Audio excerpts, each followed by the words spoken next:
মাদ্রাসায় modern education দিলে আমার মুসলমান ভাই বোনেরা ডাক্তার, ইঞ্জিনিয়ার, আইএএস, আইএফএস হতে পারে, তাই না? সেটা তো হতে দেবে না।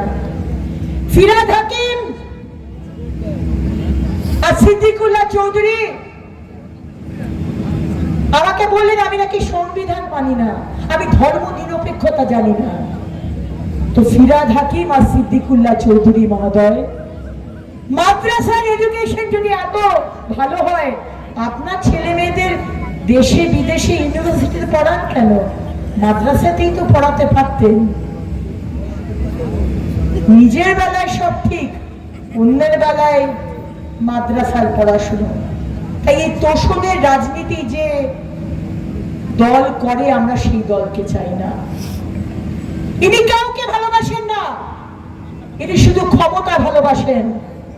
তাই আদিবাসীদের সাথে যখন নাচেন তখন গ্লাভস পরে নাচেন, পাছে ছোঁয়া লেগে যায়, অচ্ছিন্ন ছোঁয়া লেগে যায়। এই দলকে ভোট দেবেন, এই মুখ্যমন্ত্রীকে ভোট দেবেন।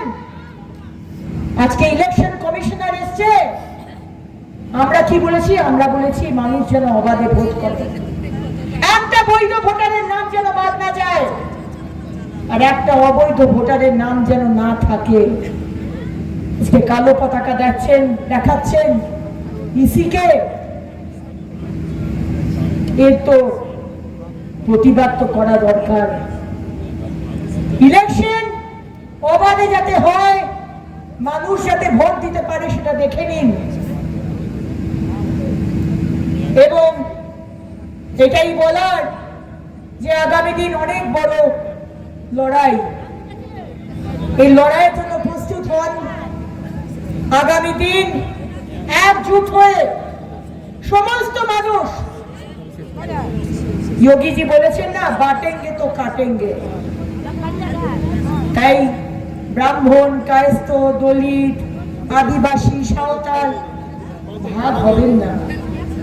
আসুন সবাই একসাথে এই লড়াইটা করি। কিন্তু এটা সরকার বানানোর লড়াই নয়, এটা বাই প্রোডাক্ট, সরকার হবেই, কিন্তু এটা পশ্চিমবঙ্গের বাঁচাবার লড়াই।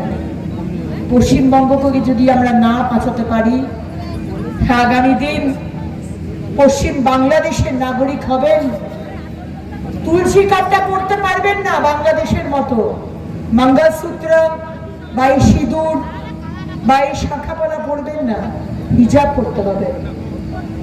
গীতা পড়তে পারবেন না, কোরআন পড়তে হবে। তাই যারা এখনো ভাবছেন যে আমার তো হয়নি কিছু, আমি তো 1500 টাকা পাচ্ছি, আমি বলবো দুয়ারে বিপদ চলে এসছে, এরপর আর চোখ বুঝে থাকবে।